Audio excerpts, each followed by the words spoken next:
I walked into a doctor's office. 5 years later, I escaped. Part 9. The thin motel curtains could not block the neon buzz from the sign outside. Red light pulsed across the stained carpet. Flicker, fade, flicker, fade. It matched the throb behind my eyes. How long had I been in this room? 3 days? 4? Time slipped like water through cupped hands. It did not matter much anyway. Time inside was not measured in days. It was measured in procedures, in screams held back, in the moments you prayed for blankness. My hand shook as I reached for the plastic water bottle on the bedside table. Empty. Of course, I had not left the room since checking in. The cheap lock on the door felt flimsy. I had jammed the chair under the knob like in the movies. Did not feel any safer. They did not need locks. They had other ways. Every creak of the building set my teeth on edge. Footsteps in the hallway above. A car door slamming in the parking lot. Each sound was a potential signal. Them, coming back for me. 5 years they had me. 5 years in that white, sterile place that smelled of bleach and something else, something metallic, like old blood. They called it a clinic. Dr. Aris, he had soft hands, a calm voice, eyes like chips of art, a doctor, not the healing kind. I slid off the edge of the bed. The floor felt gritty under my bare feet. I crept to the window, pulling the curtain back, just a sliver.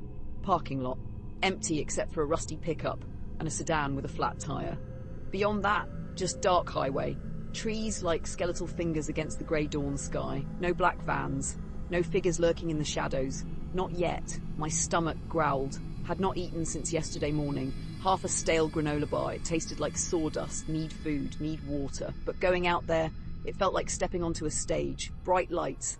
Everyone watching, waiting for me to falter. I thought back to the escape. Not some grand plan, just chaos, an accident, a fire alarm, real this time, not a drill. Doors unlocked automatically, confusion, shouting, smoke.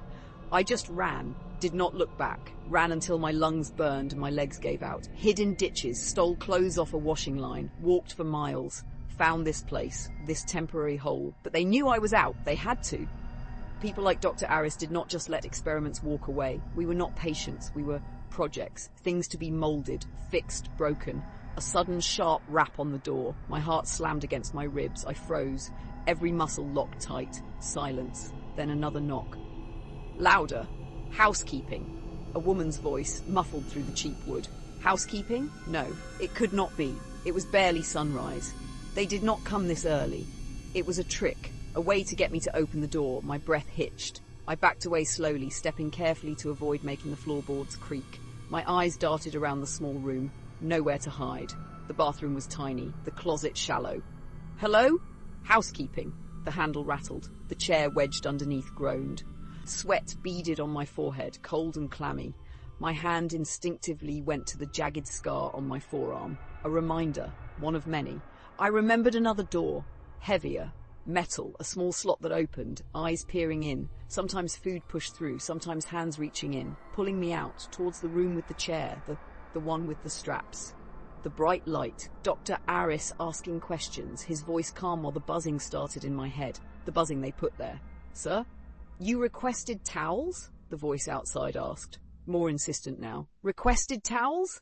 I had not spoken to anyone, had not called the front desk. This was wrong. This was them. They found me. My eyes landed on the heavy glass lamp on the bedside table. Cheap brass base, solid. I lifted it. The cord ripped from the wall socket with a small spark. It felt heavy in my trembling hands. A weapon. Pathetic, but something. I am calling security if you do not answer, the voice threatened. Security or them, I crept towards the door, peered through the peephole, distorted view.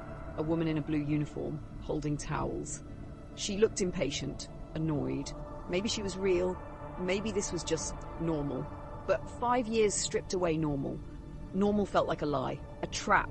She knocked again, harder this time. Last chance, my paranoia screamed. It's a lie. She's not alone. They're waiting just out of sight. But what if I was wrong? What if I attacked some innocent cleaning lady? They wanted me broken, paranoid. Seeing threats everywhere. Was I letting them win? The handle jiggled violently. The chair scraped against the floor. I couldn't think. Panic surged, hot and thick. I raised the lamp. Go away, I yelled, my voice cracking. Hoarse from disuse. Leave me alone, silence. The rattling stopped. I pressed my ear to the door, heard footsteps receding quickly down the hallway. I waited, heart pounding, listening. Nothing. She was gone. Relief washed over me, so strong my knees buckled. I slid down the door, the lamp still clutched in my hand. I sat there on the dirty floor, breathing hard, safe for now. But the relief curdled quickly, replaced by a chilling thought.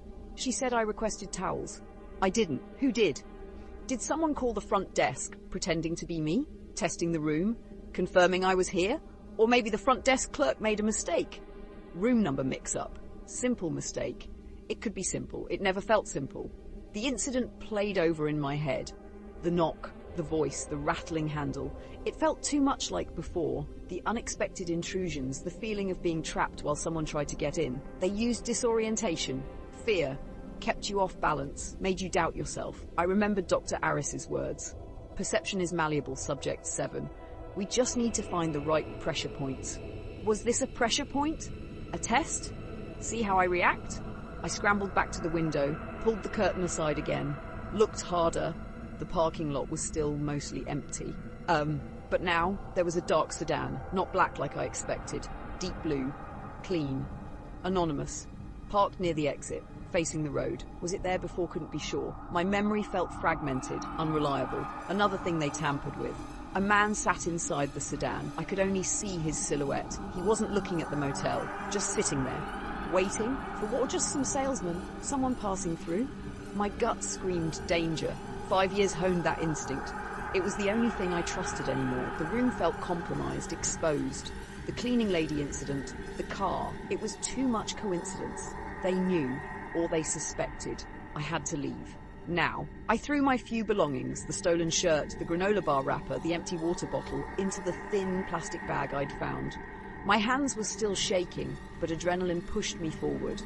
I didn't have much, just the clothes I wore, the shoes that were falling apart, and the scars, inside and out.